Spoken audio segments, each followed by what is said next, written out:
the three traits that matter. The three traits that matter.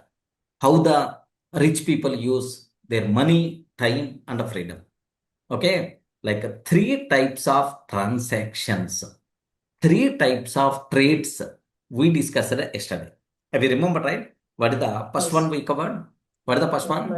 So, employee trading, employee level trading.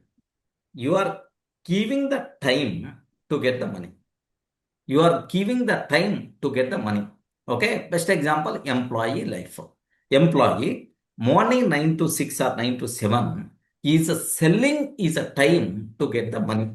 Okay, this is best example, your life only, employee life only.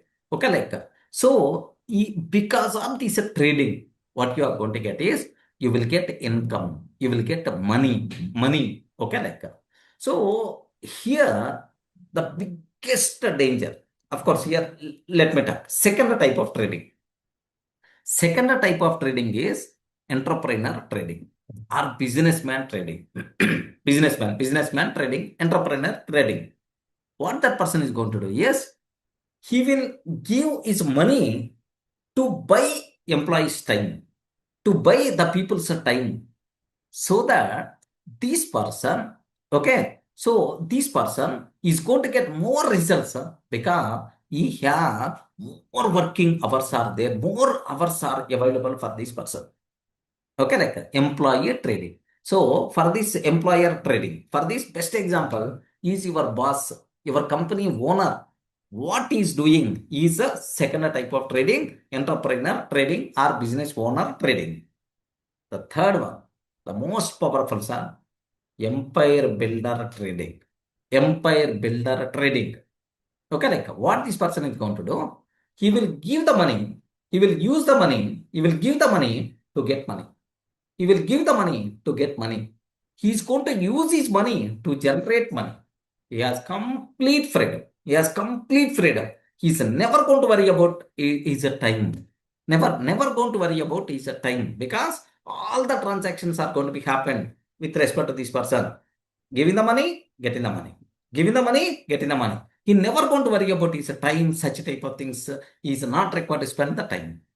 Such type of thing is by default considered empire building, empire builder. This person is going to do this type of transactions. Okay, like so total three types of transactions are there. What the first ones are? Anyone can you please confirm? Employee trading. Employee trading, selling time to get the money. Okay, he's going to get income, money only. Second one, business owner trading. He is giving the money to get the time, to buy the time. Okay, like so he's going to get leverage because more number of working hours are available for this person. He can do bigger things. He's going to get more money. Remember this, he's going to get more money. Okay, like he's a leverage. Leverage means with less effort, bigger results we are going to get. Such type of thing is by default considered the leverage. Leverage, like so this person is going to get leverage. But third trading, sir, wonderful trading, empire builder trading. Empire builder trading. This person, he never going to spend so time. He's always going to use money, okay, to get the money. His money is going to work for him to generate more money. Okay, like this type of thing is called empire builder type of trading. Remember this one. If you belongs to first category, as early as possible or slowly, at least next couple of 4 years, 5 years or 10 years down the line, better to move to second one, better to move to third one. If you want to be in the first type of trading only, then automatically until you die, you require to work. Remember this, until you die, you require to work. That's why never recommended, okay, to be long term in the first type of trading. Think about leverage, think about okay, employee money generates money. Such type of tradings must be required. Yes, we discussed well about these.